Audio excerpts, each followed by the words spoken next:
Alright y'all, there's the pineapple right here, and it looks like it's starting to ripen.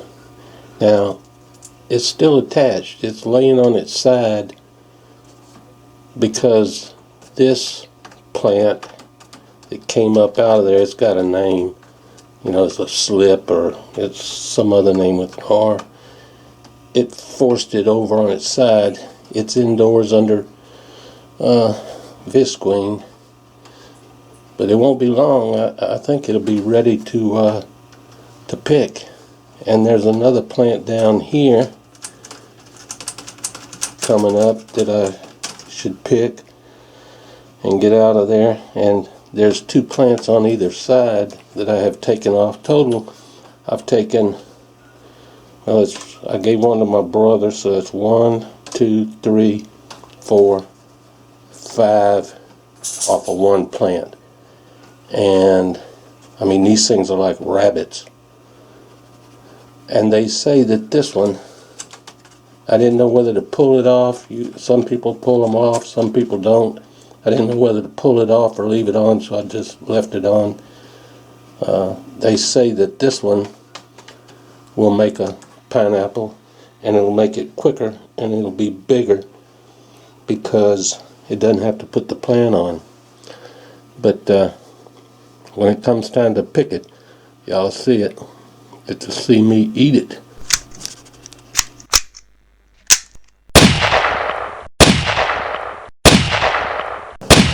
Alright y'all, I bought this weapon here, this rifle, a couple months ago, and thought I'd let you have a look at it.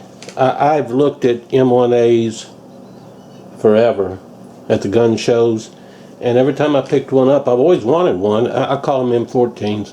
Every time I picked one up, it just seemed heavier and bulkier and longer than I remember as an 18-year-old.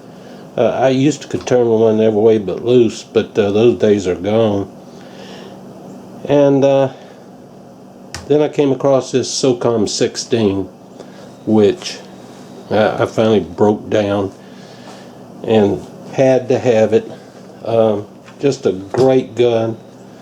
It's a 7.62 by 51 NATO, screw NATO. It's a 308. I like 308s.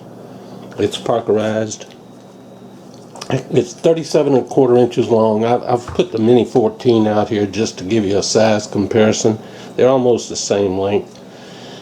And it's got a 16¼ inch barrel. Let's have a look at it. We'll start at the front. It's got a proprietary muzzle brake. The holes are on the top there. It's slick on the bottom. This is the gas block. It has a tritium night sight on the front blade there, which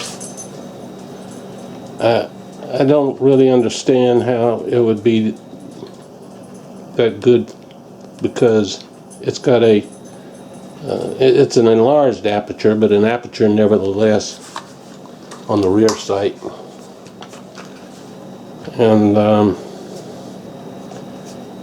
at nighttime, I guess you could hunt and peck and find your tritium through there, but you know, when I was manhandling one of these as an 18-year-old, they taught us just put our chin on it. You know, you basically just pointed the weapon. I won't be doing any nighttime hunting, hopefully, in the near future. So, and I apologize, it's hard to show long weapons here, but you know, I can climb up in the picture with it, but my videos are about whatever I'm showing, not about me. The stock is a composite stock. It seems like it's got a lot of fiberglass, you know, type stuff in it, the hand guard as well. It's got a forward mounted Picatinny rail. I'll probably put some type of a holographic red dot on there. Let's see what else. Now the sling didn't come with it. I put the sling on there. It's a GI type sling because I like them. They're easy to adjust while you're wearing them, and they're tough. They serve their purpose. It's not a shooting sling, it's just a carrying sling. And the jingle that you get out of the back there, you can put tape around that and tape that up, quiet that down. This is a charging handle, okay? It's can be adjusted here in the back for windage and elevation. And the right hand side is windage, left elevation. We used to fire these out to 600 yards, meters, and this thing cranks out and it's curved. It comes up this way when it comes out of there. It comes up like this, and the brim of your helmet has a, you know, back then it had a tendency to, without your knowing it, every time you fired it, your recoil would tap that sight and would knock it back down in there. So you had to memorize your elevation for 100 yards, 200 yards, 300, you know, out 600 yards, and that way when you started missing and realized what your helmet had done, you crank it back down and then move it back up to your preset positions. This is a stripper clip guide up here. Over here is the you know, slide lock.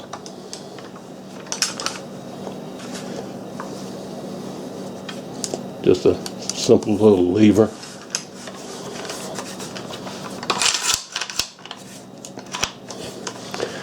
The throat there, notice it you know, it's got a feed ramp on both sides of the breech there because of the way they come out of the magazine. Now it comes with a 10 round magazine,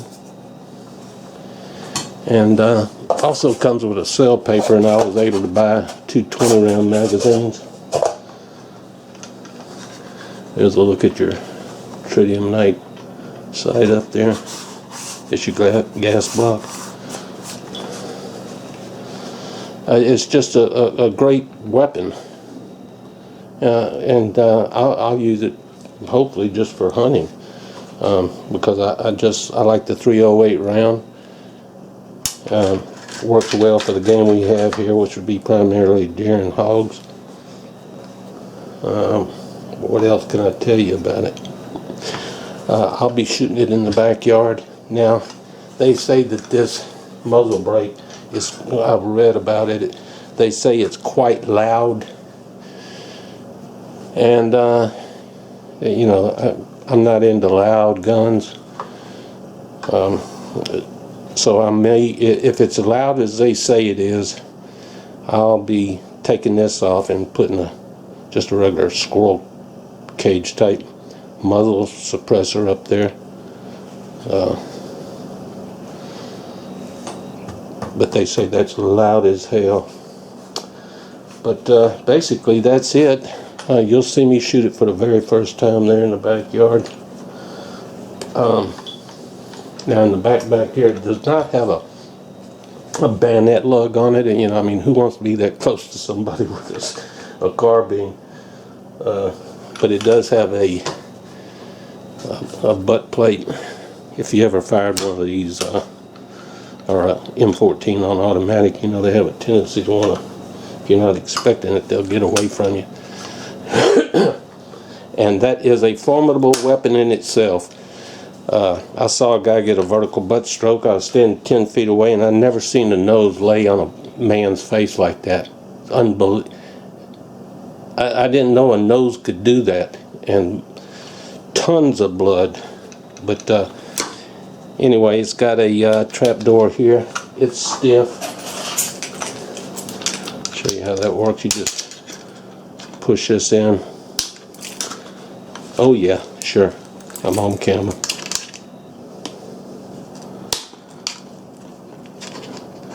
Take my word for it. There's a trap door underneath there. I put a cleaning kit in there. It did not come with a cleaning kit. You had to order that extra. That's about it, and I can't think of anything that I'm leaving out. Just a quick overview. And this is my last weapon. I got too damn many guns, and I need to quit buying them. I got no place to put them. This is the safety here, and the mag release. And I'm through buying them. You'll see me shoot them, but I'm through buying them. I've got too many. Unless, of course, I happen to see a Remington R1 in commander size. And then that's it. No more. Or maybe a SR 1911 in commander size. And then I'm done. No more. I'm through. Or a compact 1022. And then I'm through. I mean, what do I need all these damn guns for? Or, okay, one last one. It's a Ruger 7.62. Then I'm done. SR 7.62. I'm done. This one here has about a 6-pound trigger on it. But basically, that's it. Tears apart just like the Mini 14. I put it out there just for the size comparison. Used to could turn this thing every way but loose, but those days are long gone. And you'll probably never see me do a disassembly video either, but it's quite easy. You just pop this out, the whole trigger group comes out, and you take a recoil spring and charging handle, and then bolt, the whole works. It tears apart fairly easy, but I thought you might like to see it. That is a Springfield SOCOM 16, and I think it'd make a nice little hunting rifle, a little carbine type hunting rifle, something you can pack around. Thought I'd let you have a look at it. And that's it. No more guns, unless of course I stumble across some that I mentioned. But I appreciate you watching. Catch you later. Bye.